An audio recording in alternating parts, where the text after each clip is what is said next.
Déjà, c'était un chouette format, la conférence, puisque c'était une discussion croisée avec Sophie, voilà, qui est une chercheuse.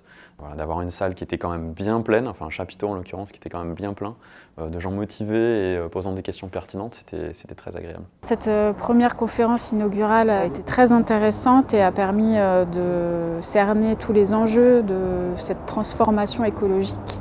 La question de la sobriété, de la frugalité, en quoi ça impacte le secteur culturel et comment le secteur peut aussi jouer sur cette transition. La conférence inaugurale à deux voix était extrêmement instructive. Elle ouvre sur tout un champ de possibilités et surtout sur un champ de connaissances. C'est de nous mettre à disposition aussi bien des informations très pratiques sur le carbone, décarboner la culture, de références bibliographiques qui permettent de se diriger vers des auteurs qui ont réfléchi et qui continuent à réfléchir à tout ça. C'est un sujet qui est aujourd'hui de plus en plus parlé, étudié et discuté, ce qui est pas mal, qui fait vraiment partie en fait des événements professionnels culturels. Pour moi, on est toujours un petit peu encore en train de sensibiliser en fait les gens. Il y a encore un besoin de sensibiliser et on en est encore là.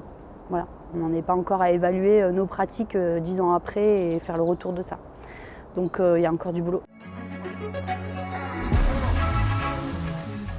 Le fait de les réunir ici, que ces conférenciers, que ces intervenants puissent dialoguer avec eux, leur apporter leurs connaissances et puis avoir leur retour, ce sont des moments clés pour des évolutions à venir, voire même des témoignages sur des évolutions déjà en cours. Une fois de plus, je vais dire, on organise des forums, on brasse les idées, on se documente aussi bien avec des penseurs qu'avec des gens qui manient des chiffres et qui récoltent des données. Mais là, je pense que depuis toujours et pour longtemps, sans doute, les artistes, en particulier les poètes, ce sont ceux qui ont la vision des transitions, c'est-à-dire ils sentent les choses arriver.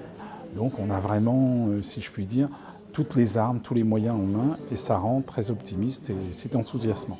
C'est important d'agir, mais c'est aussi important de réfléchir à ce qu'on fait et comment on le fait. Et je crois que notre urgence, c'est de se réunir pour en parler et pour savoir par quelle boule prendre. Alors chacun agit à son endroit, que ce soit l'écologie, les évolutions politiques, voire géopolitiques. On est dans cette urgence et je crois que l'urgence, elle passe aussi par le dialogue et la rencontre. C'est un espace de dialogue et ça donne des pistes de réflexion aux personnes qui ont besoin ou en tout cas qui s'intéressent à ces sujets et qui ont besoin de réponses.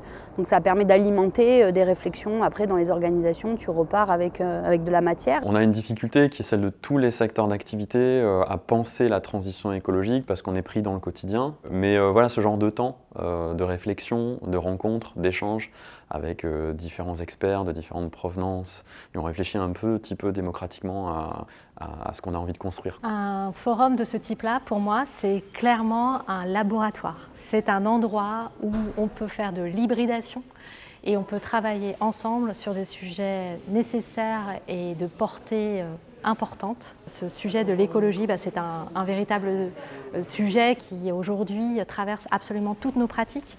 Et je dirais que la conférence inaugurale, elle a vraiment permis de poser le sujet en majesté là-dessus. Une belle transition culturelle, c'est une culture qui est réellement partagée. Tout le monde s'autorise à créer et tout le monde s'autorise à bénéficier de la création des autres.